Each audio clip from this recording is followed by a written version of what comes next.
Hey guys, I'm Jeff. Real quick, I want to talk to you about examining a patient after surgery, either in the hospital, in the ER, or in the outpatient setting. Now, because they just had surgery, we typically don't perform the full exams like you'll see in the other videos, but we do want to check for important neurovascular structures and ask the patient some important questions about their overall health. So first thing, when I see a patient the morning after surgery in the hospital, I always ask a few general questions. How are you feeling? How is your pain? Is it controlled when you get the medications? It's important to ask that because we want to know what medications are working for them and which medications are not working for them. You want to ask them if they're having any chest pain, trouble breathing, any abdominal pain, or any difficulty with urinary retention or stool retention, typically more reserved for spine surgeries. It can be important if people are taking narcotics though. After that, you want to examine them, and again, we're looking for important things that we're worried about may have either been damaged in surgery or maybe damaged because of a dressing that's too tight or a hematoma that's expanding and causing pressure to be put on something. So the first thing we always do is examine the extremity. We're going to start with the lower extremity.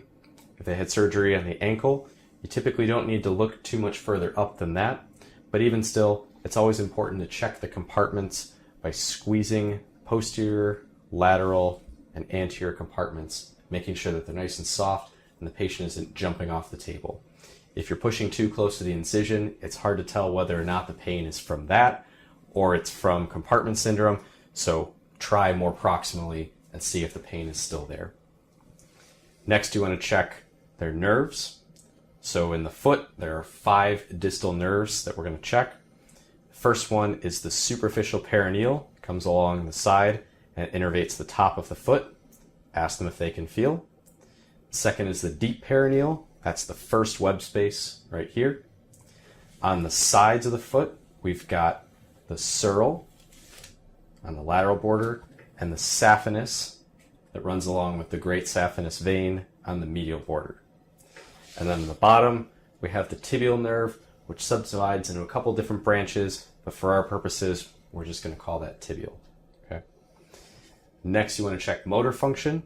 So you'll have them push down on the gas for you and then pull back up the other way. That's the easiest way to word it. Some people will have them try doing dorsiflexion by saying toes to your nose, and I've seen people try to lift their foot to their face like this. Everybody knows push down on the gas and pull back up the other way. It's very intuitive for people. Make sure that you're seeing their big toe extend as well when you're having them dorsiflex. That's important, okay? And lastly, you're checking pulses. Sometimes it might be difficult if they have a splint or a dressing on. You can always just pinch the toes and make sure that they have good capillary refill. But if you can, check the pulses.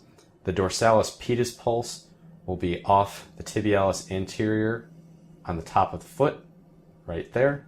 Push down gently with the pads of your fingers.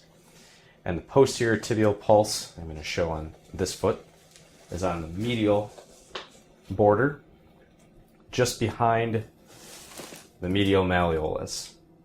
And again, gentle pressure, 2 fingers just behind there, you'll be able to palpate it without difficulty. Okay? If you're ever worried about whether or not somebody has a sensory deficit or a motor deficit, remember to check the other side at the same time and ask them to compare if they feel the same or check their strength and if it feels the same. That's the lower extremity.